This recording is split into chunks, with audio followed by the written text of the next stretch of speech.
Hello, good afternoon, and welcome virtually to the New York Society Library.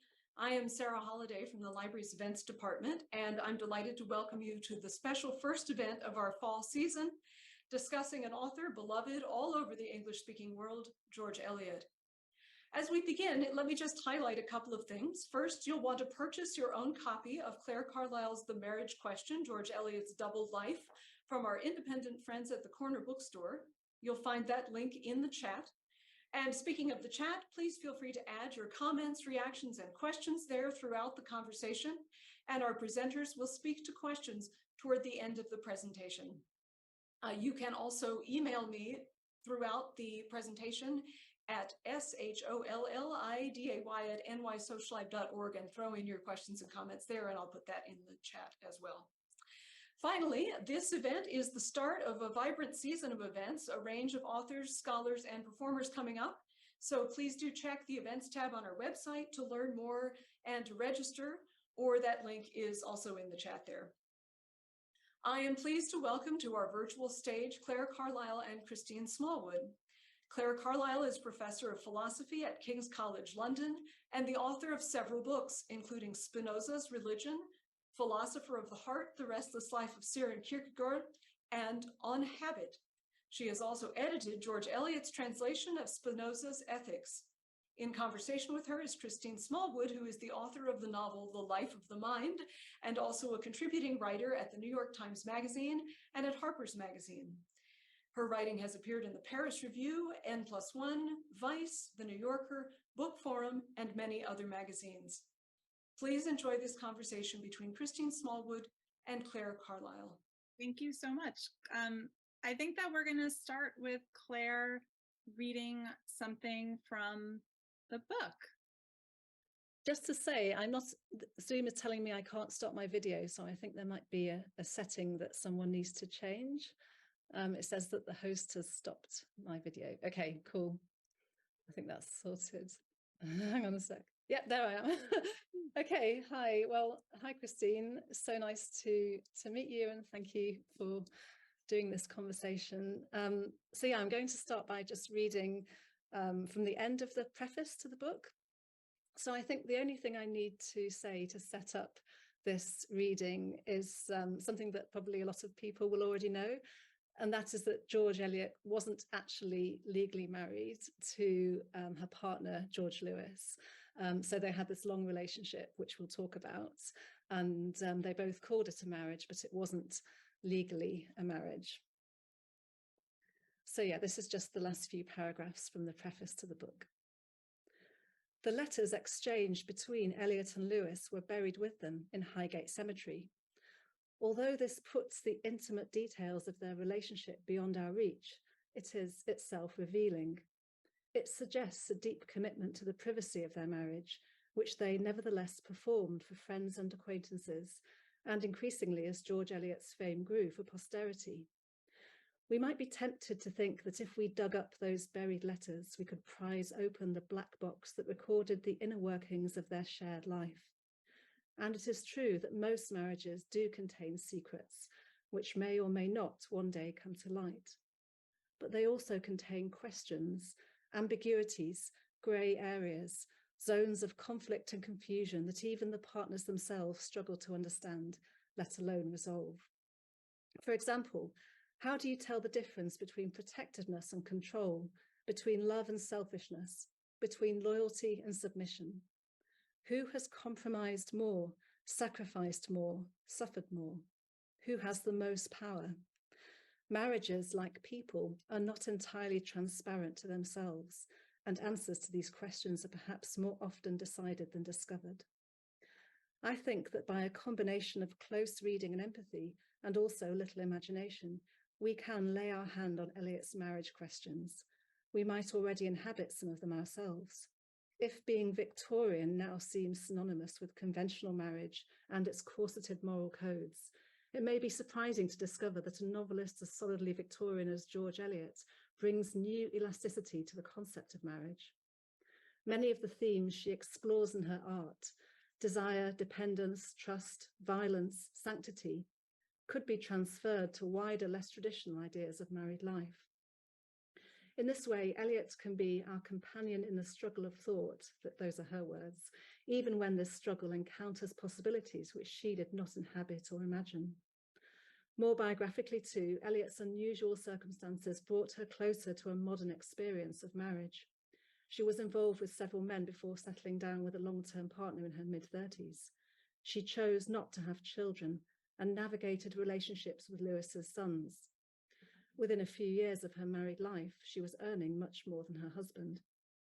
Living at once inside marriage and outside its conventions, she could experience this form of life, so familiar yet also so perplexing, from both sides. A successful marriage was never, for this woman, an easy lapse into social conformity, but a precarious balancing act, and people were watching to see if she would fall. Thank you. That's just the perfect springboard for our conversation. So I'm really excited to jump into it. And I know that everyone listening is too. So this book is a biography. It's a work of philosophy. It's a work of literary criticism. And it's all focused around the question of marriage. What is marriage? What did it mean specifically to Eliot? And if we put on our marriage glasses, how do we read her books differently? So I guess we should begin by talking about what did marriage mean to Eliot, and if it's useful to compare that to maybe what the standard Victorian expectations around marriage were, or even to think about how other Victorian women writers thought about marriage, and were Eliot's ideas about it quite different than Bronte's, or however you want to take this question, just to kind of situate us in the book. Yeah, well, like I said, they weren't legally married, and that was very unusual to be openly a couple and not to be legally married. And one of the things that's really interesting about the way they describe their relationship is that, well, they described it as a marriage. And when Eliot wrote about the relationship, she used the word experience to describe it. So she wrote to one friend, "It is a great experience, this marriage." So for Eliot, marriage was an experience, not just a personal experience, but a shared experience between the two of them. And it was the commitment, the kind of truth or authenticity of that experience which made her feel able to call it a marriage. And that itself is quite interesting to classify marriage as an experience, because of course, even today, and certainly in the Victorian period, people will be more likely to think about marriage as a contract, as a legal state, as a religious sacrament. So to call it experience seems to me quite modern in a way. I think we're perhaps more likely now to think about our relationships in those more experiential terms. But yeah, there's also a really strong, I guess, sort of religious or spiritual element to the way she thought about marriage. So the chapters of the book are structured, well, it's chronological because it's a biography, but the chapters are also structured thematically. And the early chapters look at the theme of sanctity. I mean, the phrase, the sanctity of marriage, is something that we're used to, but I explore what that means for Eliot, because she did emphasize that the marriage was a sacred bond. Those were the words she used. And also the concept of vocation, which also has kind of religious overtones. And for Eliot, both marriage and her art, her literature, she thought of quite strongly as vocation. So something she was called to do, but also a way in which she could express herself. Actually, when I wrote that chapter on vocation, I kept wondering whether to call it vocation or voice, because actually it's both of those themes that the chapter is about, and the two words are linked together as well.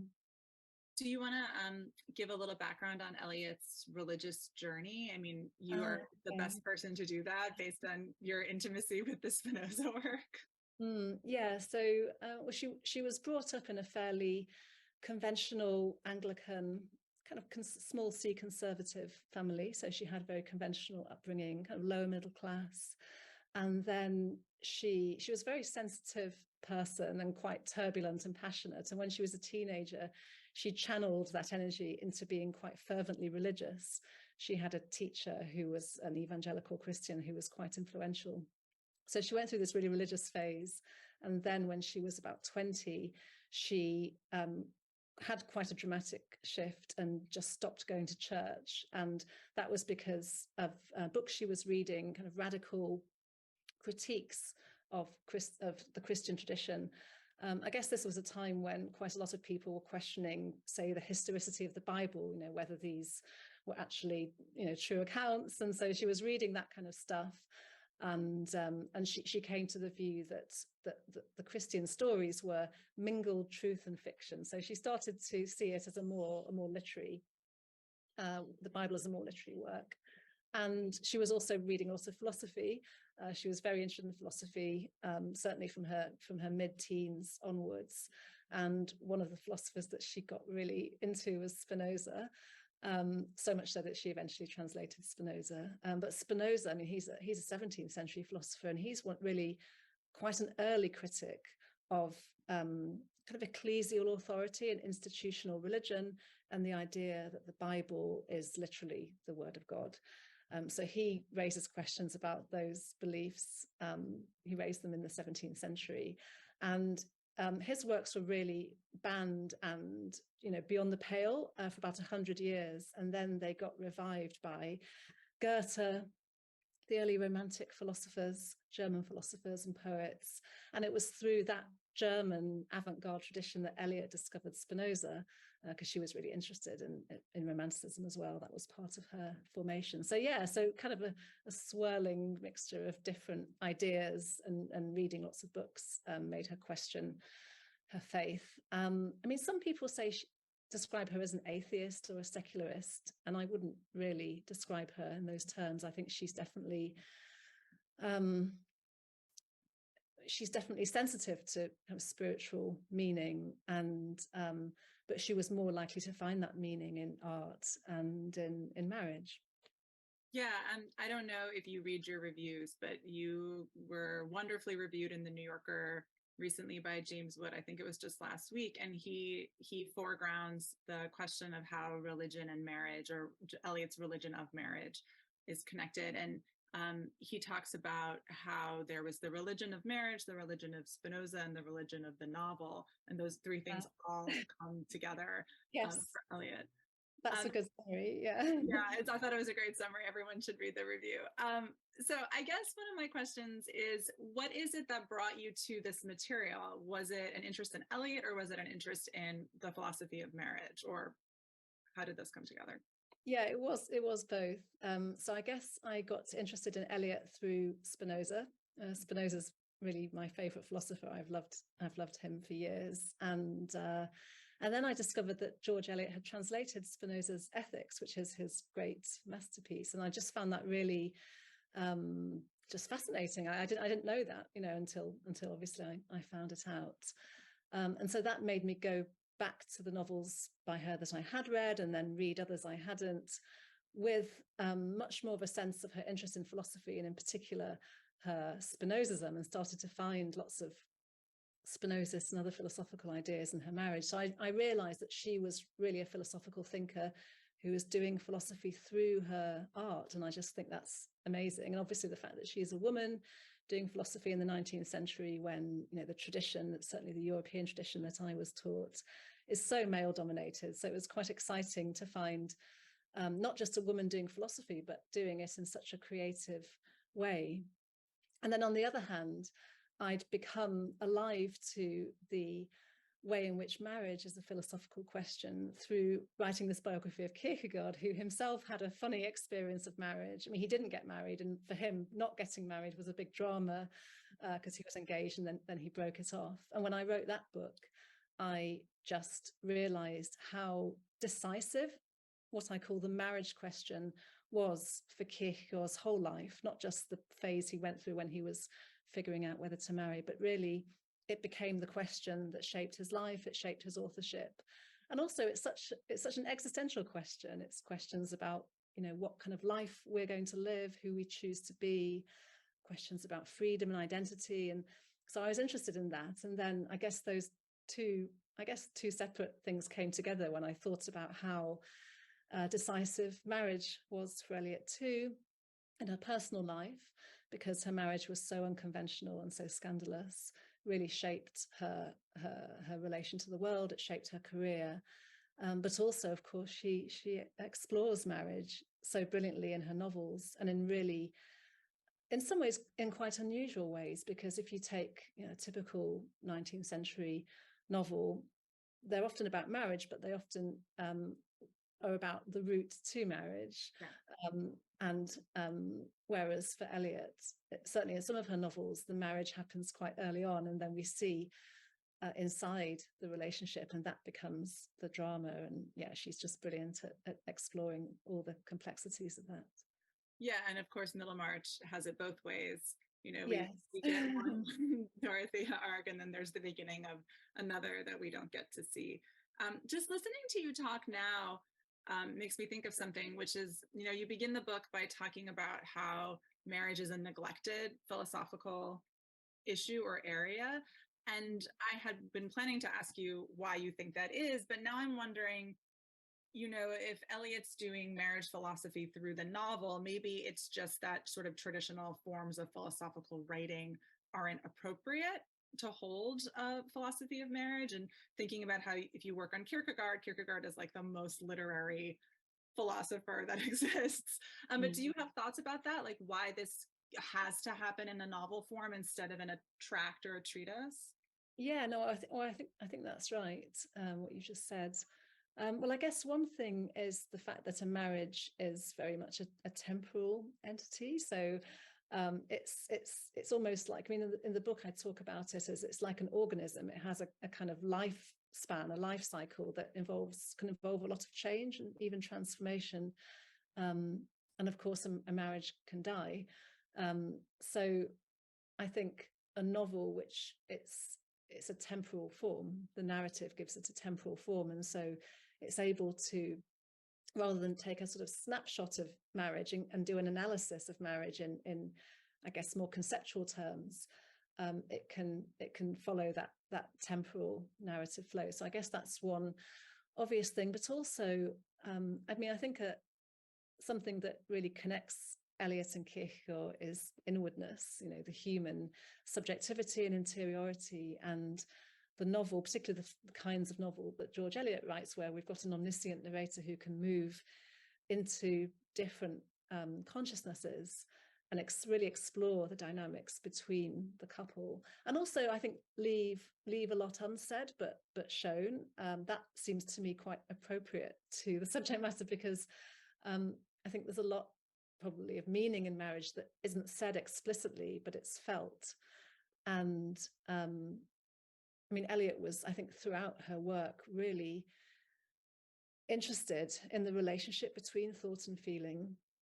It's just a theme that constantly recurs in her books, actually. And once you notice it, it sort of jumps out everywhere. And so, and part of what I argue in the book is that she brings that to philosophy, that philosophy hasn't traditionally had an awful lot of time for feeling, for the emotional life, or perhaps the imaginative life. And that in her struggle to marry thought and feeling, she's actually expanding philosophy, stretching its boundaries, and making it relevant to all of us, because all of us live with the marriage question, whether or not we marry ourselves. I think because it's such a pervasive cultural form in our society, it's always a question whether you marry or not. And also, most of us grow up inside relationships which may or may not be a marriage. And I was really interested in that childhood experience of growing up inside a marriage that you don't fully understand, and that's largely a mystery to you, and that you might feel curious about, or you might really not want to know what's going on, inside. So in that respect, I think the experience of marriage isn't just the experience between the couple, but a childhood experience that we have, and that we sort of work through as we become older. Yeah, that feels really right to me, that even if you decide not to get married, as in the case of Kierkegaard, you are in some way defined by that choice. It's such a pervasive institution, and motherhood would be another such institution for women. And you do have a wonderful chapter about Eliot's relationship to motherhood, if you want to talk about that a little bit. Yeah. I found that chapter so interesting to write. And it's funny because I wasn't going to, when I had an outline for the book initially, I hadn't put that chapter in. And my editor said, you know, what about motherhood?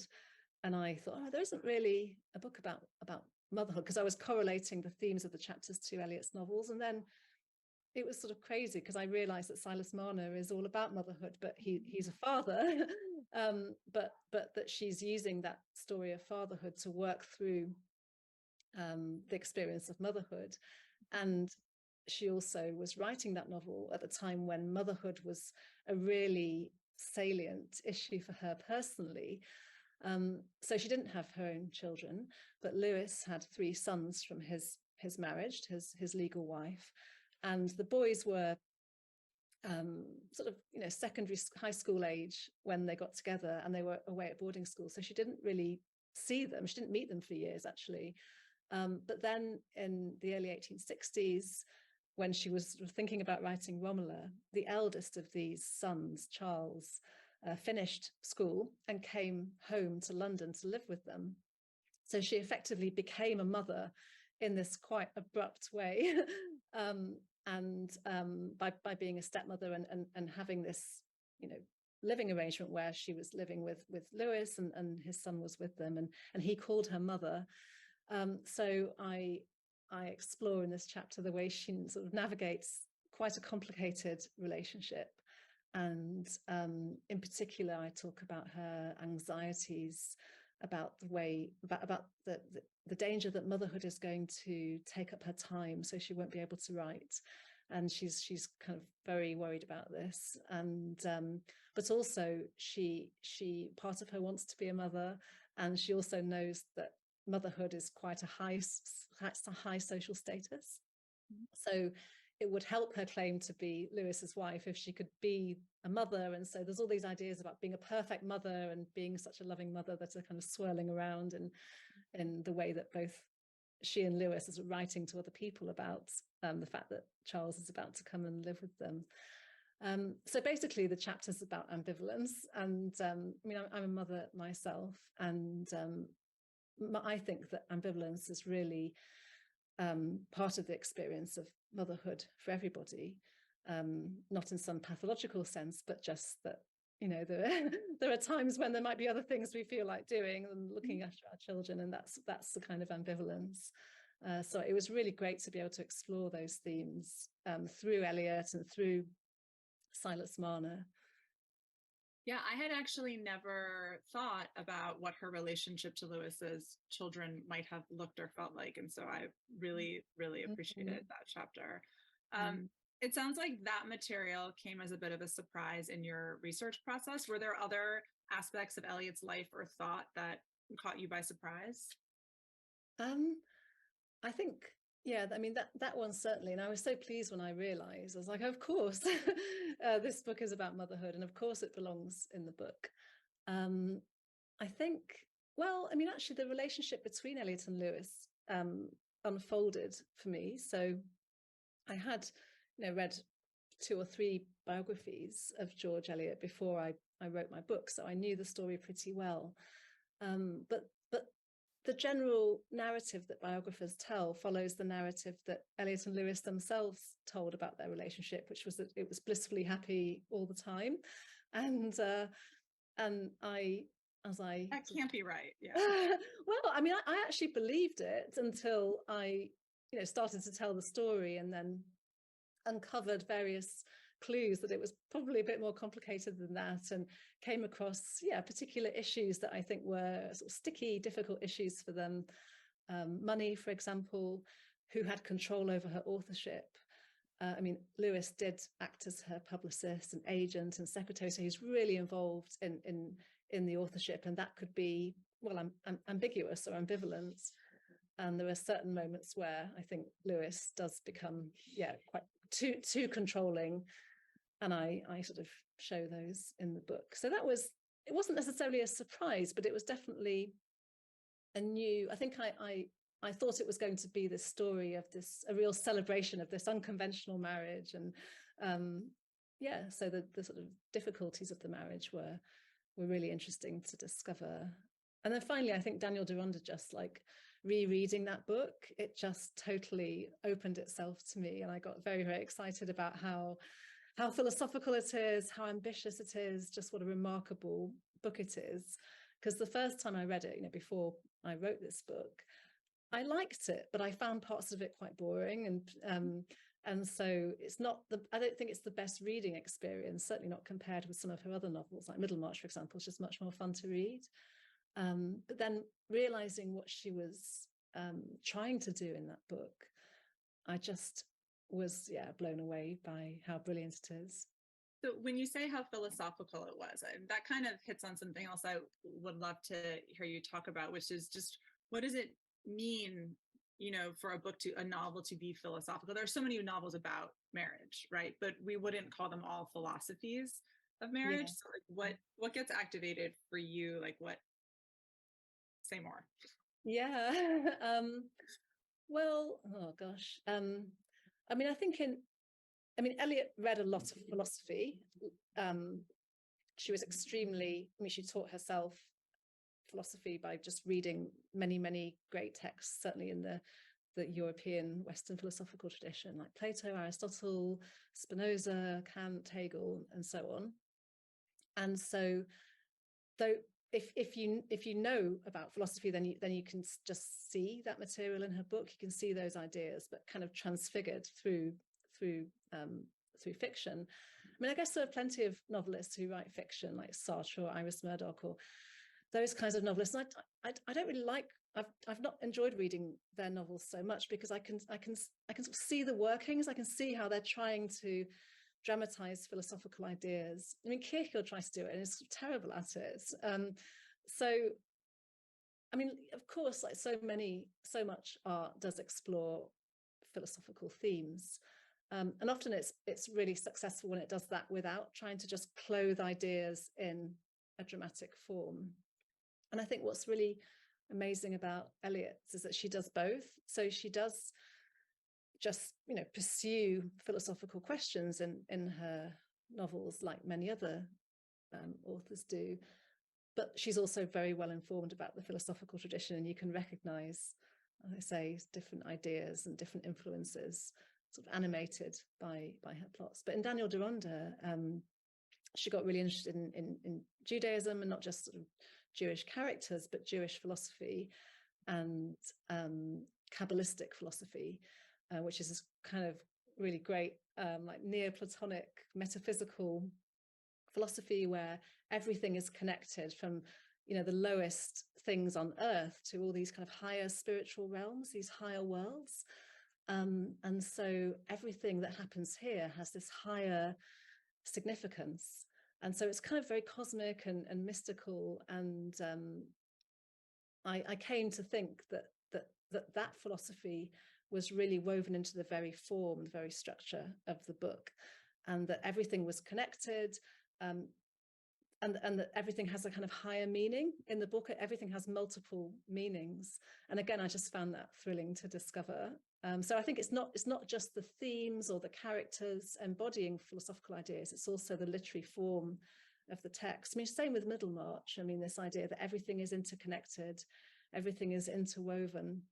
That's a very Spinozist idea, and she kind of shows us that those interweavings in Middlemarch through the form of the novel. One of the things I really admire about your writing is how it makes accessible that, you know, quite difficult philosophical tradition. Because I mean, I studied Eliot in graduate school, but when people would want to talk about Feuerbach or Spinoza, I could just feel part of my brain turning off and kind of like unable to integrate that. And you do such a beautiful job of kind of just like really showing that connection and making it so alive. And I think that's such a great achievement of your writing. So I just want to thank you for that. Oh, well, thanks so much. Thank you.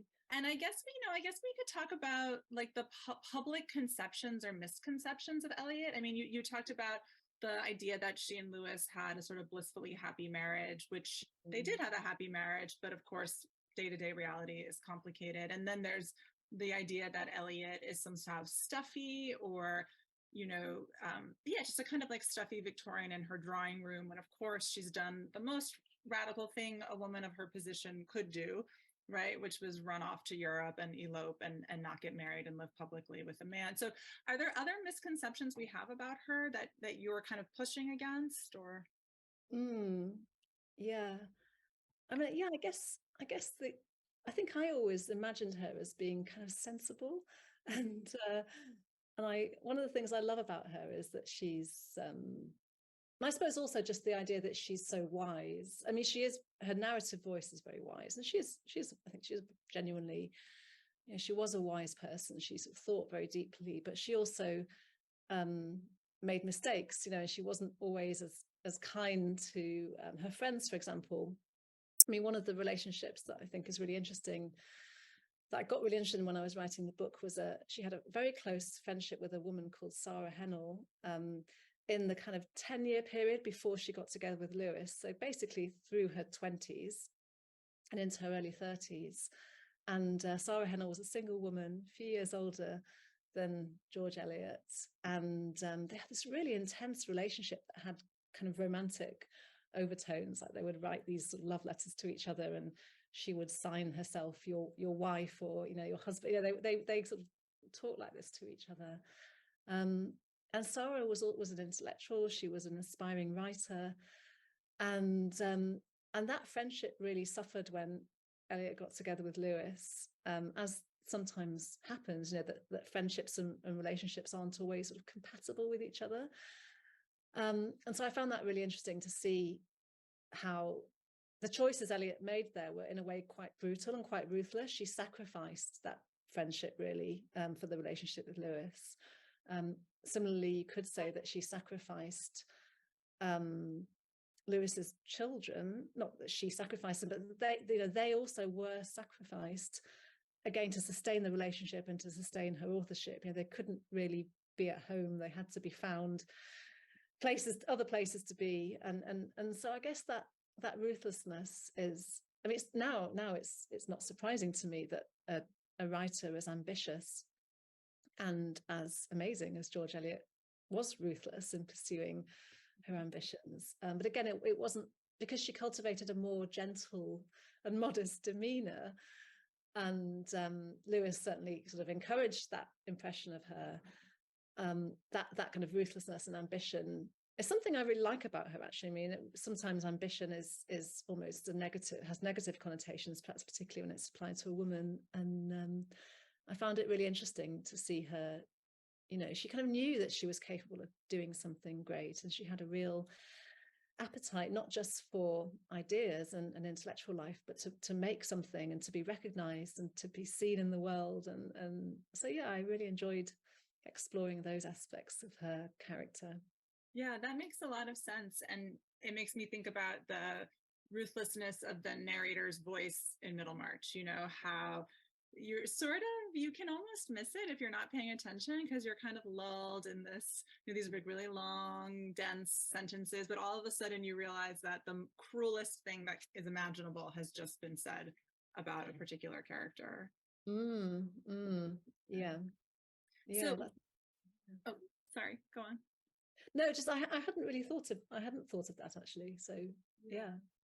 I like something you say in the book about how negative portraits of marriage in her novels might have been a place for her to work out certain anxieties or feelings that she was having about her own relationship. And I just wonder if you have any thoughts, this might be too general of a question, just about that relationship between the life and the work, and using the two to read each other, and how you went about doing that.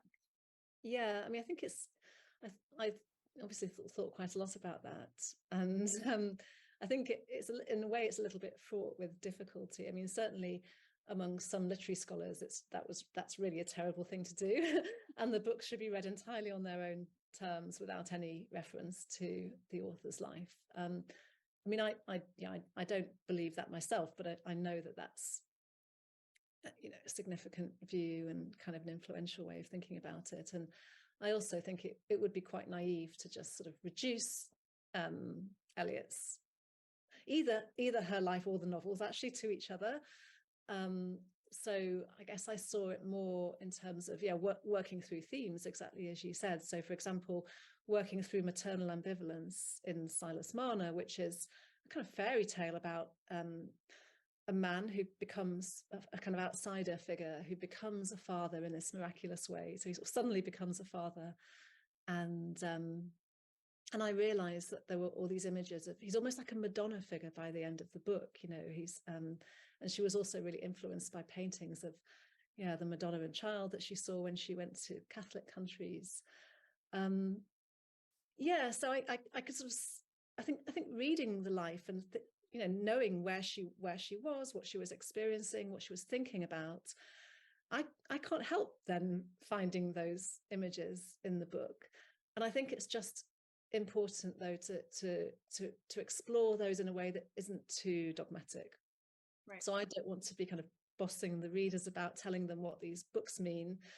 It's more suggestive and just sort of trying to kind of draw out some of these resonances and getting a sense of what she's exploring through her art, often in quite indirect ways. Because in a way, I mean, so if you take Silas Marner, I mean, that's a book almost about a sort of, fairy tale parent-child relationship.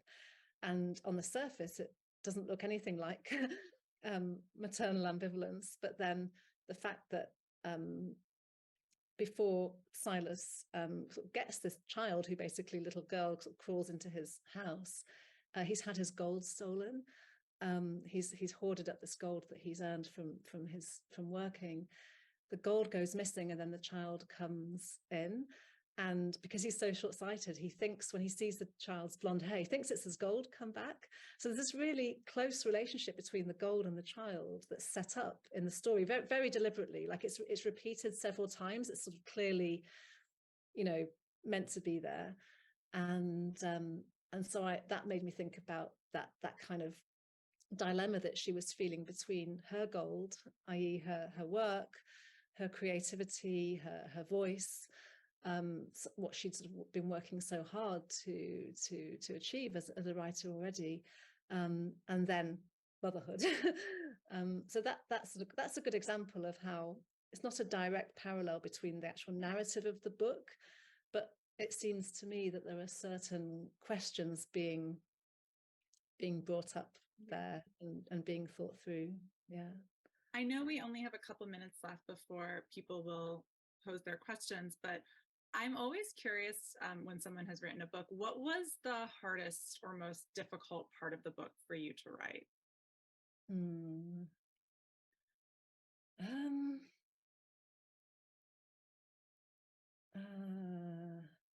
Well, I mean, I wrote it like one chapter at a time. So, because I would be too overwhelmed if I tried to sort of amass all the material for the book and then write the book. So I would basically, read the novel that the chapter was about and read all the biographical stuff relating to that particular period, like her letters, her diaries, stuff from other biographers, lots of stuff by different literary critics about the novel. So I sort of read everything like that, and then kind of figure out the shape of that chapter. And that figuring out the shape of each chapter was always quite difficult, because it's trying to blend the narrative with the ideas. So actually there's sort of, there's lots of different things going on there. There's the narrative of the story of her life, there's the novel, and then there's maybe the philosophical influences that she's drawing on, and so trying to bring all that together in a way that doesn't feel clunky just takes a lot of quite intense as I'm sure it's quite intense concentration to try and figure that out. And so I'd do it, I'd figure out my path through the chapter. Then writing the chapter wasn't too bad once I'd done that, but then I'd had this sense of like, I've got to start again. And so each chapter felt like a little mountain that I had to climb, and getting up the mountain was the kind of figuring out the shape of the chapter, and then coming back down was maybe like writing it, which was not as hard, but still obviously difficult. But then having to do that 10 times, there's a kind of stamina aspect of it, I guess, that's even though it's enjoyable, but it's also and it's also, I was writing it partly during the pandemic. My son was at school, like doing his homeschooling, and my attention was often fractured, and Not that I was writing the book at those times, but it meant that I could only write the book at certain periods when that wasn't going on. Yeah. Well, it's good that she had the right number of books, you know. Yes, If she had only two books. I know that's true, and no, you're right. And I did feel that it in a way, even though writing each chapter was difficult, the structure of the book as a whole was really not difficult. It wasn't difficult to think of those themes that correlated with the different novels, and maybe that itself is an argument to say that the life and the writing are connected. And you know, it didn't feel forced, you know, to have to be making those connections in structuring the book. But you're right, yeah, it was the right. I mean, you know, I wrote this biography of Kierkegaard before, and he died at 42. So in my last chapters, I was like, oh gosh, this life is, because, you know, she lived to 60, so like, it was a longer life, which is obviously good, but yeah, more work for you. Yeah. Well, it also seems that the Lewis relationship was just so enabling of her writing that you know, that is also part of the story there. Okay, well, I think that we should turn it back over and get some questions from outside. Sure. Excellent. Thank you so much. This has been brilliant, and I think everybody's really enjoying it. You can see and hear me now, yes? Just double checking. Excellent. Thank you. So yeah, we have a few questions in the chat, and audience members, do please add any other things that you'd like to ask, talk about, or feel free to email me. That address is in the chat. So question from a participant: I wonder if you have any comment regarding similarities and or differences between your book and Kathy Chamberlain's book on Jane Welsh Carlisle, or a comparison of the two women through their marriages. I don't have anything very insightful to say about that. I mean, so yeah, Jane Carlisle's a really interesting figure. I mean, so her marriage to Thomas Carlyle, who was a really difficult man, and she's very sort of long-suffering wife, and also intellectually brilliant. So she has some really interesting things to say about marriage, a couple of which I quote in the book. But I guess I was actually more influenced by Phyllis Rose's Parallel Lives, which I read a while ago, but then I reread it not that long before I wrote the book. And Phyllis Rose actually presents. It's a book about 5 Victorian marriages. I highly recommend it to anyone who hasn't read it. It's a brilliant, quite short book, really fun, as well as just brilliantly intelligent. And so she presents George Eliot and Lewis as a very happy couple, and the only ones that weren't legally married. And again, so I guess I sort of went into the book with that narrative in mind, whereas all the other marriages, in each case, it was the man who was the more famous partner. So it's like Charles Dickens, Thomas Carlyle, Ruskin, John Stuart Mill, and they were all really difficult marriages. And the book starts with Jane Carlisle's marriage. Anyway, yeah. So I definitely had Jane Carlisle sort of in mind, but I don't have anything much to say about Chamberlain's book. If I may just brag for a moment, one of Phyllis Rose's other books is actually about the Society Library, so we are glad to hear her name mentioned in any context. Thank you. Do you have any insights on the nature of their sexual relationship, is the question. I assume we mean Eliot and Lewis's. Yeah. Well, that's obviously a big question, isn't it? And I guess, well, I was going to say the short answer is no. I mean, other biographers have speculated about their marriage, about their sex life. Not all other biographers, but a couple have. And I felt quite sure that I wasn't going to be doing that in my book, and partly because it goes back to this idea of the sanctity of marriage. I think that is something that's private, and it's sort of more meaningful to me to keep it private than to try and speculate, particularly because anything I could say would only be a speculation. I mean, there is some kind of, I think, quite weak evidence of some comment that George Eliot made quite early in the relationship about being kind of happy in their sex life, and some reference to contraception. So that kind of indicates that they had a sex life, I guess.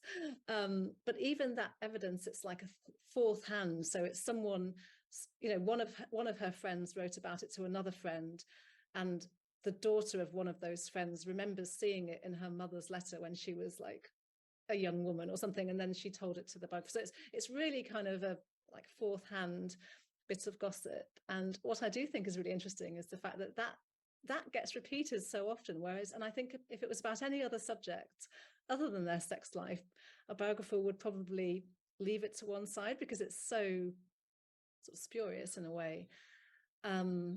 So yeah, I think, as I say, I was sort of keen to leave that where I think it belongs. But what I did think was really interesting is exploring the theme of sexuality in her novels. Not because this gives us insight into her own experience, her own sex life, but just because it shows her thinking about sexuality and thinking about those experiences. And again, just as she explores quite a wide range of experience within marriage, from the light to the dark, so she does within sexuality, and particularly actually Daniel Deronda, where you get a strong sense of quite a kind of almost maybe abusive, the way sex is, it's about an abusive marriage, but the way sex is part of that, and that the wife feels coerced and sort of humiliated. Again, it's told quite indirectly, but it's definitely there. So yeah, so I guess that is, I think that's definitely a fruitful area for thinking about, is trying to decode some of the references to sexuality within the novels, rather than speculating about their sex life.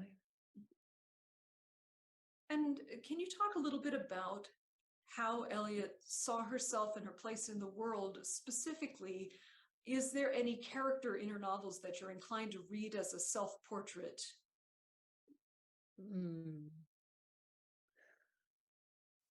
Well, in a way, Silas Marlowe is a bit of, I mean, in a way, I'd say no. Not, I don't think any of the characters as a self-portrait. And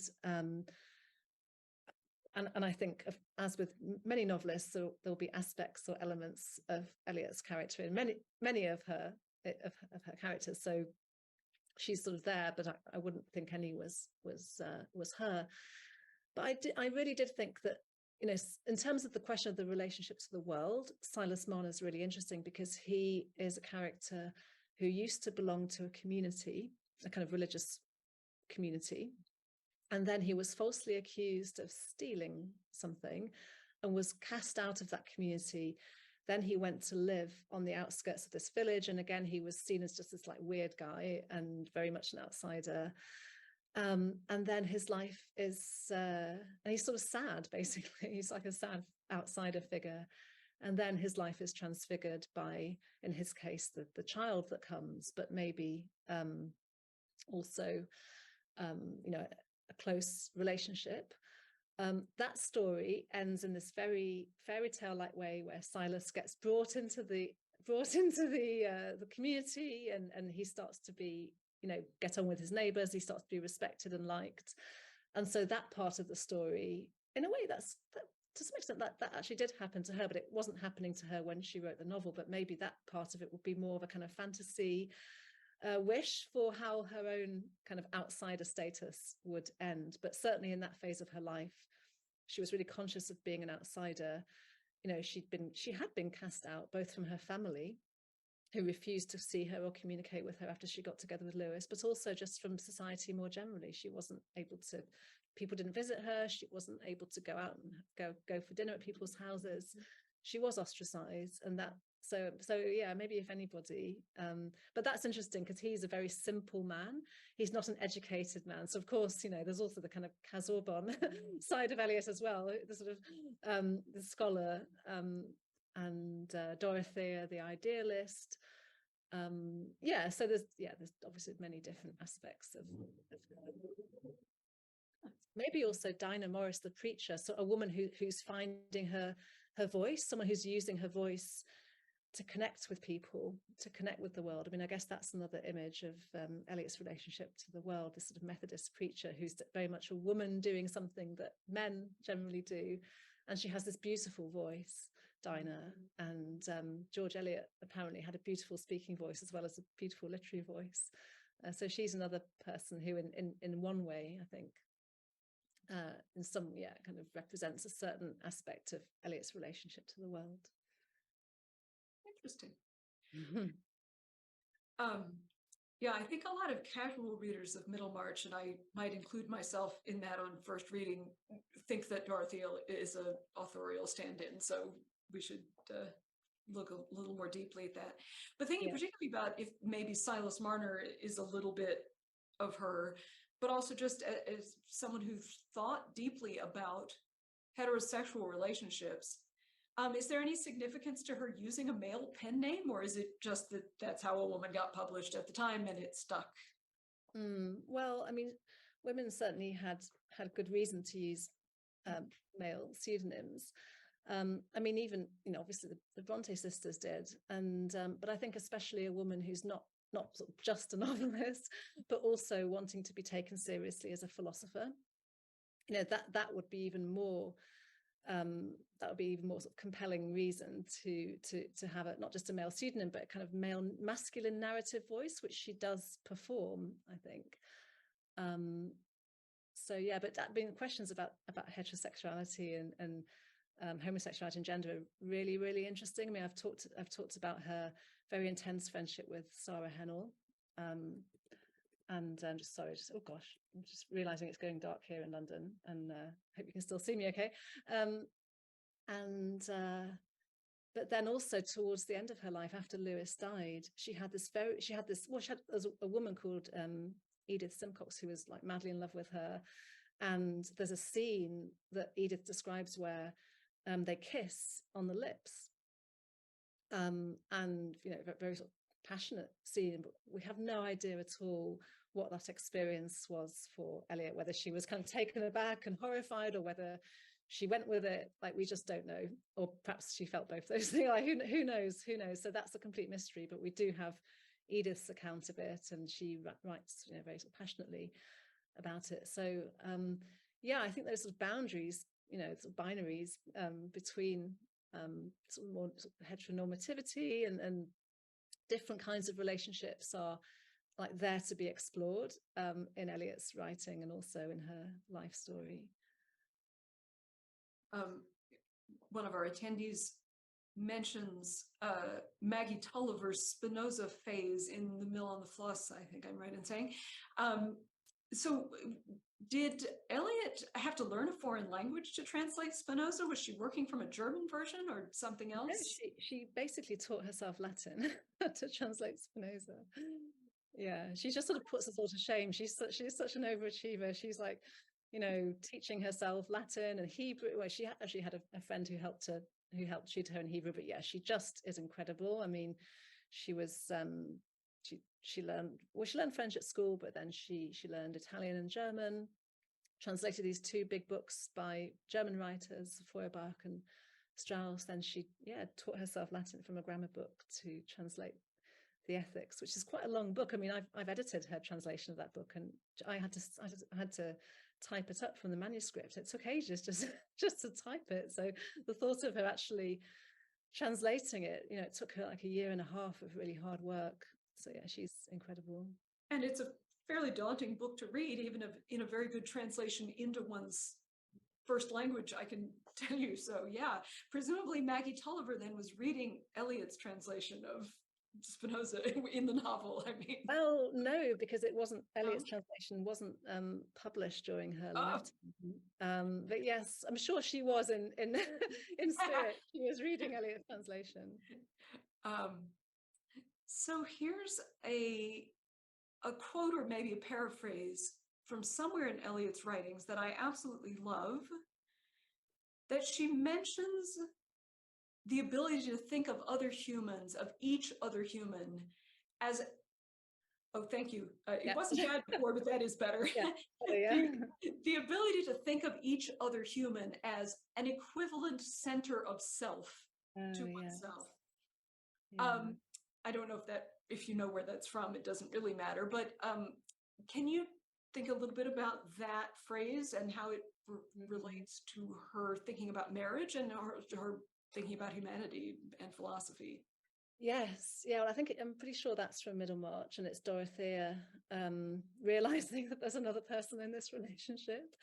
And I mean, incidentally, I think, if Dorothea is anything like Eliot, I think Eliot's kind of satirizing her youthful foolishness and idealism in Dorothea and her sort of naivety. So in a way, it's perhaps and her pride and I think it's maybe the more negative aspects of Dorothea that Eliot perhaps identified with, and so brilliantly, so sort of gently but brilliantly, shows us and makes us laugh at.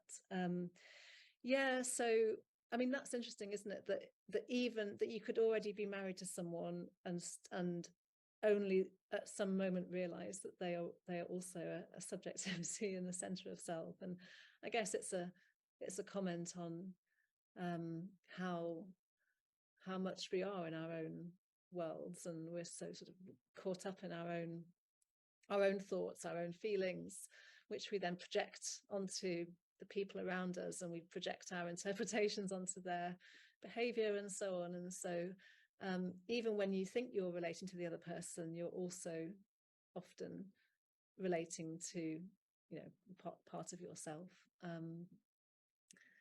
But perhaps there's also a way in which well, that's the double life of the subtitle of the book, actually.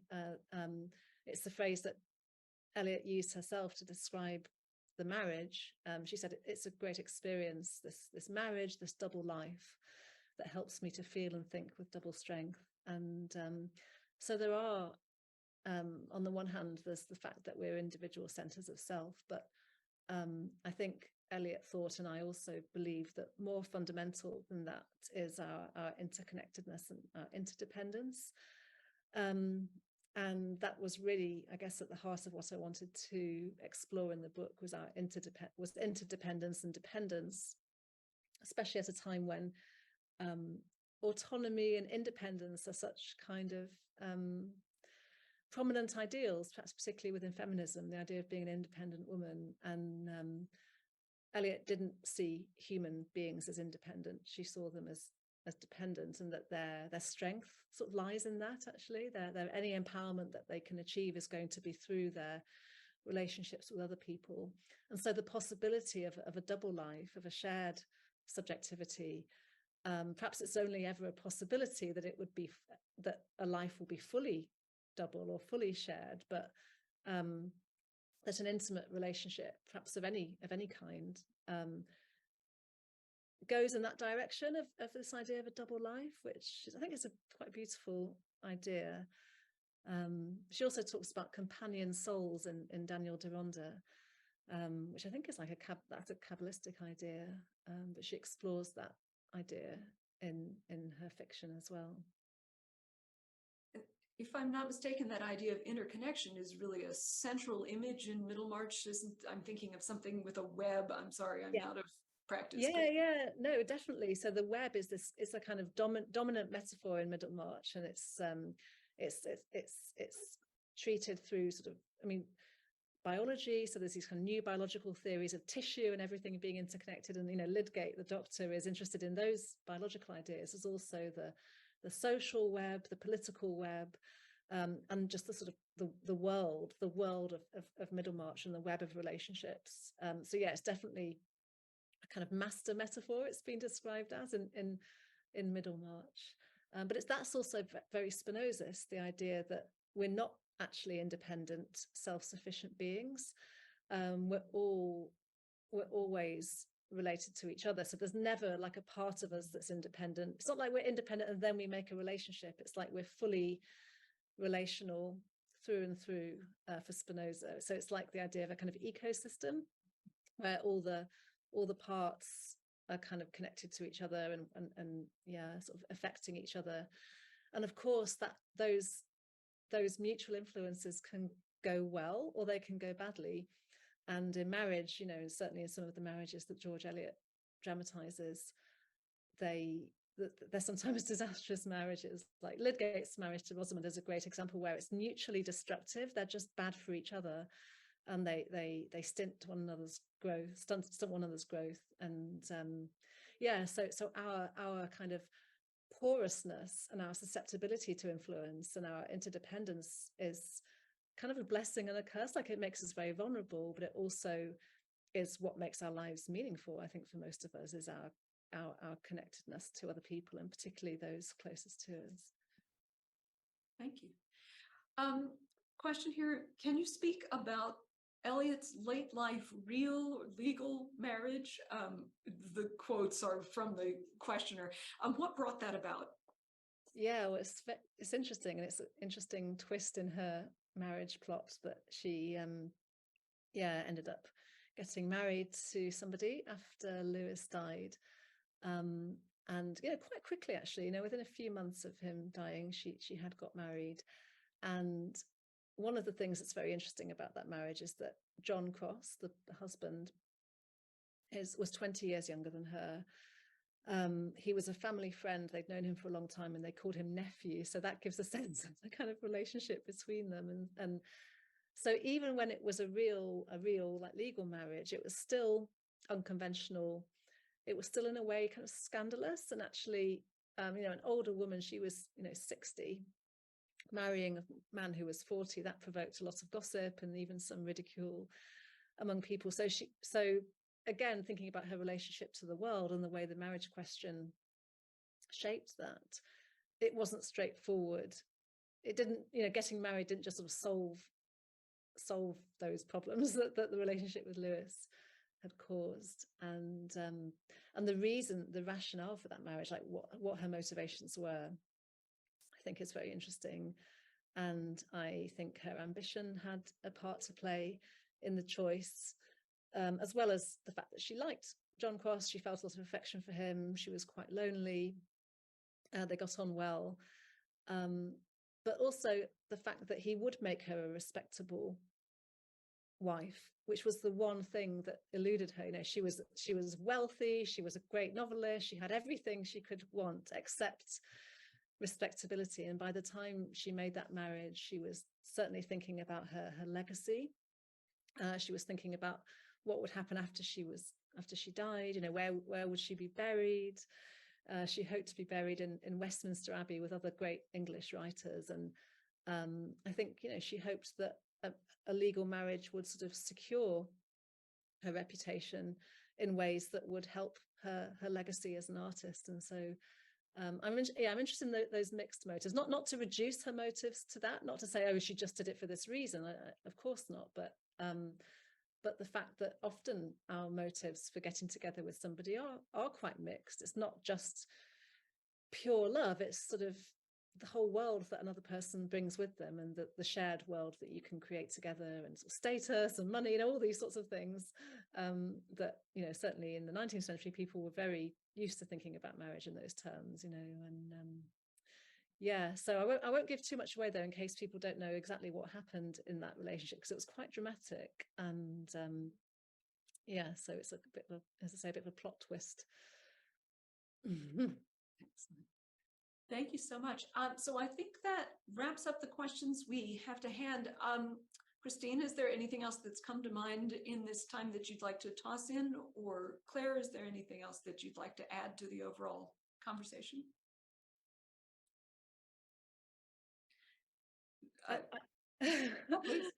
Just to say thank you so much for inviting me, and particularly thanks to Christine for reading the book and having the conversation with me. I'm really grateful, and to people who've tuned into the stream. Thanks for listening. Thank you, Claire. It's a wonderful book, so I hope everyone will pick up a copy. Thank you. Yes, thank you both so much. Thank you, audience members.